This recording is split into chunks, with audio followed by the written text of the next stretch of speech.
Yep. Yeah, go ahead from the beginning. Okay. No, no worries. So my name is Jose de la Cruz, and I've been meditating, doing heartfulness meditation when Silva was doing it back in the little church that we had, the little chapel over at the Lake Nona, VA. So it was Dr. Ivy who had told me about it, and I went and visited, and ever since then I got hooked. So that was back in 2018. I think it was like towards the end of 2018. And so I left the VA in 2020, and I thought I was gonna get kicked out. So there was a moment I even thought that I was gonna have to stop coming since I didn't work there. But thanks to everyone here, everyone's become kind of like a family. So I'm grateful that everyone has let me stay here to meditate with y'all. That has meant so much and has impacted my life greatly. So thank you, and thank you, Shrinkon, for always being able to kind of make this happen and bring such a welcoming atmosphere, peaceful atmosphere. Yeah, thank you. And you all made it possible. Yeah. So one thing to take into consideration is that diaphragmatic breathing. A lot of us don't know how to breathe this way for different reasons. I think most of us humans, we just try to not have our stomach sticking out, but breathing into our lungs, uh, that's not going to necessarily, I mean, you're going to have to use your lungs, but if you're doing diaphragmatic breathing, you're really extending, you're using your abdomen as your inhale. So when you're doing this type of breathing, you're activating the parasympathetic nervous system of the brain, feeling more calm, collected, and peaceful. Whereas when a person, think of a person hyperventilating, breathing a lot into the lungs, ventilating, they're taking short breaths and bringing it all the way to the lungs, and then that's what you'll see when someone's having a panic attack or an anxiety attack. Usually their breathing is going to be shorter, and it's not going to be as elongated as the diaphragmatic breathing. So what I'm going to do first is kind of talk about, it's a very simple process, but not easy to master if you haven't done it right away. Some people it can take days for them to practice doing it. But the good thing is that breathing, the type of breathing, you can do it while you're, in the kitchen doing something or making something, and you decide that you want to work on it, or you go on a long walk. You can do it anywhere and practice it anywhere. So, in my private practice, I practice hypnosis, and there's been clients before who have told me like, Jose, I tried hypnosis before. I don't know if it's for me because I did try it a year ago and I wasn't able to get into hypnosis. So one of the basic things that I tell them at the beginning, anyone that's doing hypnosis, whether they've done it before or not, is to show me how they breathe. So at the beginning, I let them know that the way that I want them to breathe is doing this diaphragmatic breathing, so that they can themselves start to induce that parasympathetic nervous system. And from there, it's much easier for a person to then get into the hypnotic, hyper-focused, but relaxed state of clinical hypnosis. So I'm going to stand up because I think I'm a practical learner. So I'm the type of person that if someone can tell me theories and stuff, but unless I practice it myself, it's not gonna sink in. Uh, I've never learned that way. That's why school was hard for me back in the day. But here I go. So I'm gonna stand up, and I wonder if y'all can see my belly. Here's my chest, and here's my belly. So what we're trying to do is that if we're doing it correctly, the chest isn't even gonna move that much. It's all in the stomach. So we are using the abdomen to extend the abdomen outwards as you inhale. So many of you may not be accustomed to breathing that way, but with practice, it will. You'll see that you'll start breathing that way if you practice it enough. So I'm gonna take a deep cleansing breath. So here I go. I'm inhaling. You see? and everything is here in the stomach.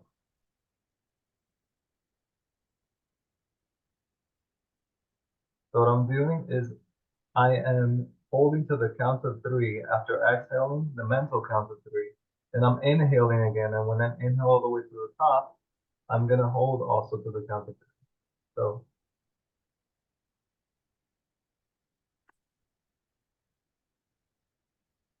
and then I'm exhaling again.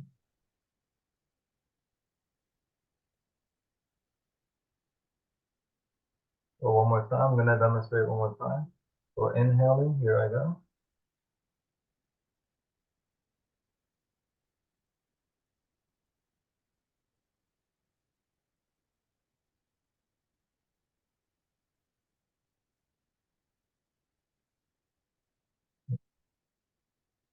So one thing that I tell everyone, and I know um, I'm just going to say it how I say it to my clients is for men, you should be breathing to your testicles, to your balls. I tell them. I tell them, I know it sounds vulgar, I know it sounds weird. Breathe to your testicles, to your balls. You're inhaling the stomach all out. A lot of us, for cosmetic reasons, we've been told, you know, you look better in a suit or on your clothing, and we don't want our stomach sticking out. But if you don't have your health, you don't have anything. Your health comes first. If you really want to lean down your belly, then you got to get on that P90X, or I don't know, or get the body fat percentage down, or other means. But at the end of the day, belly breathing, I remember Dr. Isaac calling it bio breathing because it's the same type of breathing that's done in biofeedback over at the VA. So this type of breathing is amazing. What it does when you practice it over time, especially long term, because that means that anytime that you get agitated, stressed, anxious, frustrated, hopeless, angry, guilty, whatever it is, you can always return to this type of breathing, and it will regulate you. It will regulate, you'll still feel the emotions, but you'll just be less likely to impulsively act on them. And then what I found practicing this with hypnosis is that when my ruminations are going too far out, right? And we're meditating, and for me, the ruminations that I get a lot of times are songs. I don't know. Dr. Ivy told me once that it was because I practice classical piano, and one of the ways to when I was a kid, I almost majored in piano. So I was at a conservatory and everything, and so my ear is very sensitive to a certain melody, and I'll replay it. If I listen to a song, I'll meticulously listen to what are the harmonies that are all the way in the background. That's actually a good grounding technique for me. So listening to music as I take a walk is something that can ground me to the present. But it can go too far to the other way, where I'm trying to meditate and the ruminations, like we said before, we don't try to get away. We don't try to suppress them. And I believe that that is the way. If you try to suppress ruminations, then they just become louder because your attention's coming to it. So during meditation, my I deviate back to the heart, right? But I am making a conscious effort to take that diaphragmatic breathing to extend my abdomen outward so that I can enter that parasympathetic state. And what usually happens is that if the music is there in the background playing, whatever it is that I heard, I don't know, the new Drake or the new Kendrick Lamar, I don't know, battle, it will go into the background, right? And it won't be as loud. And sometimes I'll just enter that state of nothingness much easier, right? But that's like we said, like we've always said before here in meditation, that's it's not our goal. If it happens, it happens. If it doesn't, it doesn't. So um, it's the same thing that I practice with clients when they're being, ruminations are happening too much. It's time to sleep. The overthinking is happening, and many things happen on that particular day. They do the diaphragmatic breathing, and many things fall into place, and they even get sleepy. So, which leads me to how to combine this with a good sleep hygiene. So first, I'm gonna give you guys the smaller version, and then kind of like an elongated version that you can practice during the day to provoke sleep to happen much more easily. Because this will help you in all areas recovery from workouts or during the workout. It will help you with sleep. It'll help you to have a clearer mind, right? So to be more clear, and it'll help you have more control over your thoughts. Even though you can't control your thoughts directly, you can put them more into the background, and which will impact emotions and which will also hopefully impact your behavior. So um, I always say the 10-3-1 rule, okay, because it's easier to remember. So 10 hours before bed, no caffeine, okay?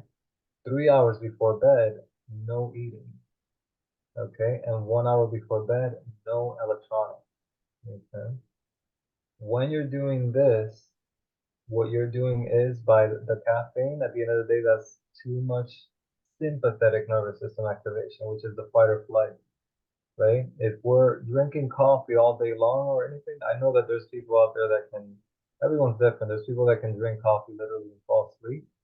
But even so, with people that I've interviewed that do that, their sleep is not going to be as deep. It's not, the REM sleep is not going to be that accentuated.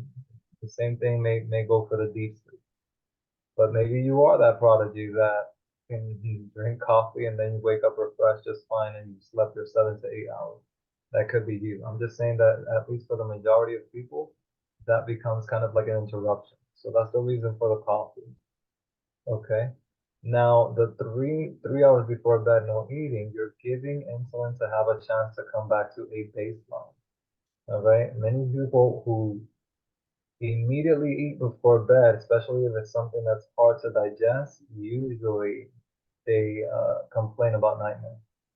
Not saying that nightmares may not be occurring, maybe occurring for a different reason, but usually is because cortisol is going to be too elevated at the time that it's time to sleep. You're supposed to be having dreams, but if for some reason physiologically you've given the stomach reason to digest and to be stressed, overwhelmed because it's trying to get you to sleep and rest while it's also trying to get you to digest at the same time, then that's one of the reasons why I believe that a person can turn a dream into a nightmare.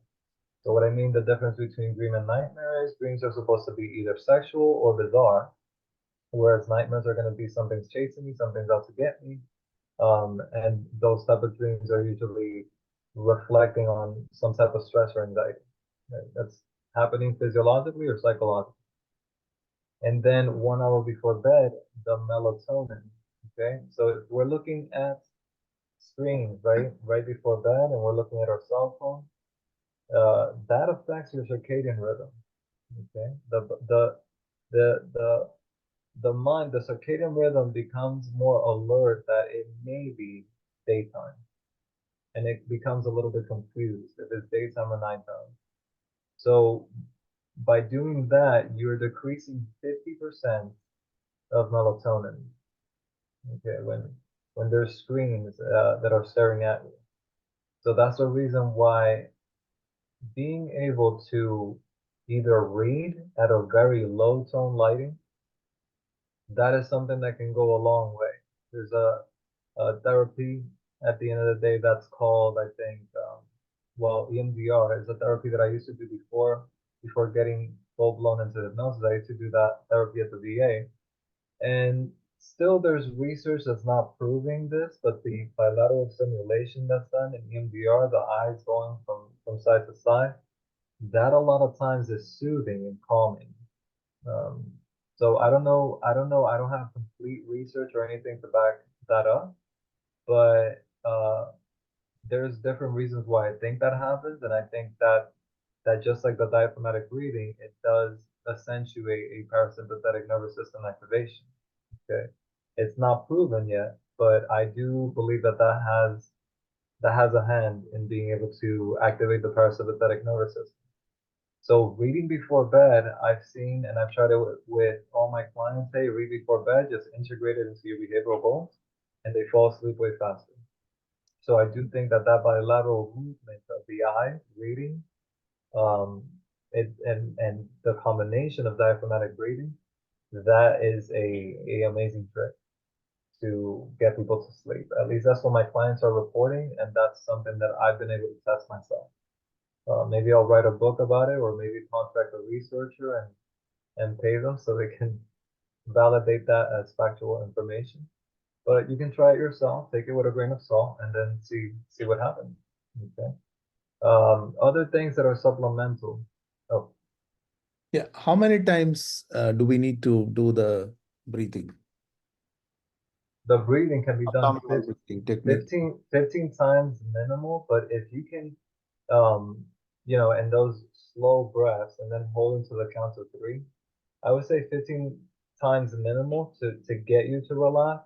But if you can go 15 minutes like that, usually that's amazing. It does amazing to just by 15 minutes, you'll see that you'll feel more sluggish. If you don't, then there's something that's stimulating that needs to be taken care of. You know, elongated stress or anxiety that needs to be taken care of, or physiological. But for most people, at 15 minutes of doing that diaphragmatic breathing, they're ready. They're ready, like ready to at least relax and be in bed.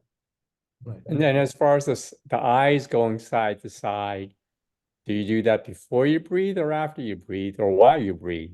You can do that simultaneously or after if you're reading, right? Because you can combine, or you can use them both, or you can do after or before. Um, but what I've seen a lot of times and what I've instructed my clients is to do both, and they just start breathing. They get in a really comfortable spot. They start reading before bed, and then um, they're able to activate. They get sleepy. They're reporting, right? It starts at 15 minutes, but then it's like I think people with if you go to sleep at a certain time, your body's also helping you. So if you go to sleep at the same time every single day, that's also going to get you. Um, your body's just going to join you in releasing the neurobiochemistry and the biochemistry needed at that time of the day to get you sleepy. This technique also works if you wake up in the middle of the night and can't go back to sleep too, correct? This might, but here's the thing that in your mind, if you put it, I want to fall asleep, I want to fall asleep, I want to fall asleep, it's just like since it's related to anxiety, right? That I want to take control, right? 'Cause anxiety is a fear of the future because you don't feel in control of the now. So if you have a deadline, and both of us, all of us have a deadline. Oh, I'm waking up by 6 because I'm going to work. Most of the time, it's going to be harder only because of psychological reasons that I'm not falling asleep because my target is to fall asleep. So it sounds a lot like meditation. Like, how can I get my mind to go back? Yeah. So by what we practice in hypnosis is telling everyone to, instead of trying to target to fall asleep, target to relax, target to activate that parasympathetic nervous system. And then if you feel sleepy, you feel sleepy. But if you don't, then you keep reading or do a calming activity that's still going to be relaxing. If you wake up in the middle of the night, what I recommend is that you either if you are going to listen to something and it's been 20 minutes, 25 minutes, and you haven't got fallen asleep, you can listen to a very calming um, guided meditation for sleep or any of the sort, auditory only, but do not open up or start walking around or remove yourself from that. And what you can do right there and then is probably meditate. And believe it or not, what I've told clients is do take your attention to your heart, literally, do the diaphragmatic breathing, and just stay there. And if you feel that a while has gone by and you want to listen to a stimuli, auditory is fine, but as long as you keep your eyes closed and you keep the diaphragmatic breathing happening. So if some people wake up, usually a lot of people are going to wake up physiologically, for some reason, if you're having issues sleeping, usually around the 2 hour, 3 hour AM. I don't know why. It's happened to me. It's happened to many other people that I know, and clients that I've seen. For some reason, it's around those lines. And usually people are waking around 6 or 7 if they work the next day early. So what I recommend is that you keep your eyes closed. If you're going to listen to the recording, you can do so, but do the diaphragmatic breathing either way, and then watch your body relax And don't try to dismiss the thoughts. If there's rumination, don't try to fall asleep. Just focus on relaxing yourself, and then the sleep may or may not happen. What happens if you don't fall asleep is that because you still triggered a parasympathetic nervous system, then at the end of the day, you're still going to feel somewhat rested. Not as rested as if you entered REM sleep or deep sleep, right? And you got 2 hours of each, right? Or 1 hour and a half plus of each, but you're gonna still feel pretty rested that if you started watching a Netflix show in the middle of the night or something, or started, walking around the kitchen or doing stuff around the house. So, Thank you. yeah, my pleasure. So yeah, so just to end it, one of the things that I think that are supplemental to do during the day is to do sacrificial activities at the beginning of the day. This means things that you need to do them at the beginning of the day, and that could be walking, that could be your spiritual devotional. So uh, at the beginning of the day, you want to wake up doing these things, doing the exercise. So walking is one of my favorite exercises, lifting or walking in the morning, because I think that cortisol does have to come up as the day goes, peak around 12 and hopefully fall down from there. But if cortisol is overactivating at nighttime, right? That makes this process is going to help you, but all of that you can combine exercising in the morning, being active in the morning. I do intermittent fasting. I think it's a great way to bring cortisol and even a little bit of adrenaline just to help you, natural adrenaline that you're making to get more active, more clear-minded in the morning, doing things, achieving, right? Completing tasks. And then towards the rest of the day, you start winding down and you get more chill. You get you start deviating from activities that are sacrificial. That's what I call sacrificial activities. Things that you need to do, but that you don't want to do. And then towards the end of the day, you start doing things you like to do. So you can release more dopamine to those activities when you complete them. And what that does is that you're more motivated to delay gratification for later when you do this. And that sequence in itself helps sleep later, helps calm you down later in the day. Okay. So yeah. Mhm. Any questions, any concerns anyone have? I thought it was a lot of information. I see how time goes fast when you're talking about things that you like. So Shrinka probably feels that way all the time. Mhm. What What are your thoughts on magnesium glycinate? Magnesium. So what I know about magnesium, the only form of magnesium that I've taken is magnesium oxide. So that was a sleep aid, valerian root, melatonin, magnesium oxide for sleep. I think it's helpful. At least oxide in oxide form, that's the only one I've done. But the way that I like to think about it is if you're using a supplement, why isn't that you're not able to execute whatever that is without the supplement? Like, what is it that you can still do in a supplemental manner to induce sleep on your own without the aid of sleep aid? May I make a comment on the magnesium? I saw a webinar on hypertension and they talked about magnesium. Mag there are different forms of magnesium. The magnesium oxide really kind of stays in your gut. You don't really absorb it. Magnesium glycinate was the first one that was kind of absorbable, but the best one now that has clinical studies is magnesium malate. And there's a company called from Jigsaw that sells one. It's on Amazon. It's like $50 for like a 60-day supply. And it increases the red blood cell magnesium by about 20% after about 2 to 3 months. Wow. If you are magnesium deficient, eating greens doesn't bring you back because you're too far gone. Eating lots of greens are good, for maintaining if you are normal. So if you want to measure magnesium, then you got to measure the red blood cell magnesium, because the serum one, you know, is just a transient thing, and you can pick up deficiency that way. So I It, mean, I think because I have hypertension, I just want to see if that would work. So I'm trying it for about 3 months and see. And if it doesn't, then I probably won't continue it. Uh, and the other forms of magnesium malate that I looked up, and they're really no cheaper. So then I just stuck with this one. Um, it's amazing that you say that because I remember a friend of mine that took magnesium oxide for my recommendation, and what she said was that it wasn't sitting well in her stomach. And then I noticed that my stomach was not 100% until I stopped taking it to a certain extent. And I was taking it before because I started taking it when I was a night shifter at Advent Health. Before joining the VA, I had a night shifting job.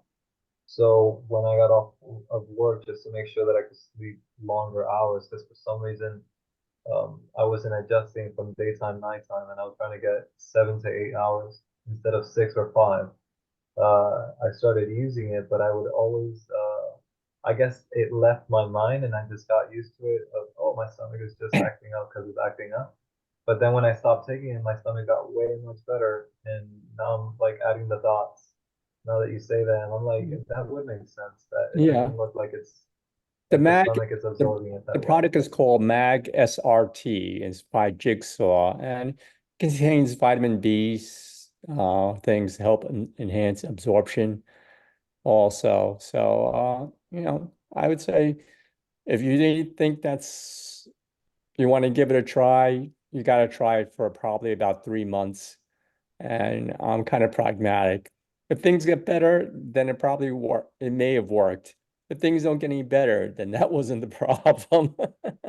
Because, there's so many things that could affect, your blood pressure, sleep, as you say, and stuff. And this is just one factor. And for some people, it's a minor factor or not a factor. And other people, it's a major factor. And you could go test forever, and keep on doing it. But the other way is just try it and see.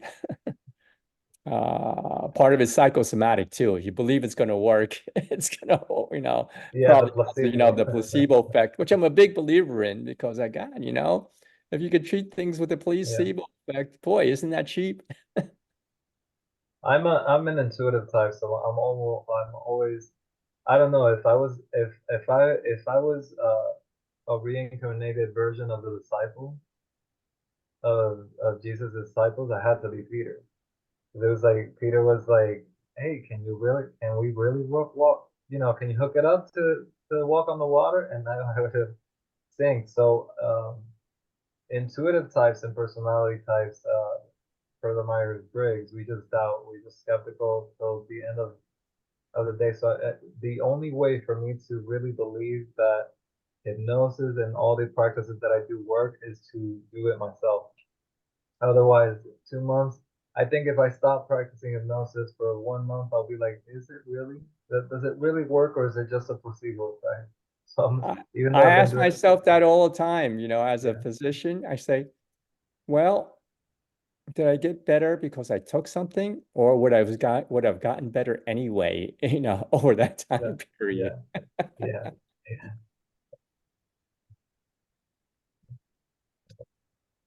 Well, thank you everyone for listening. Thank you. Thank you. Appreciate it. Thank you. Thank you, Jose. Thanks for taking time. My And pleasure. you That was really great. explained it good. And hope I'll try it myself and I'll report it back to you. Thank you.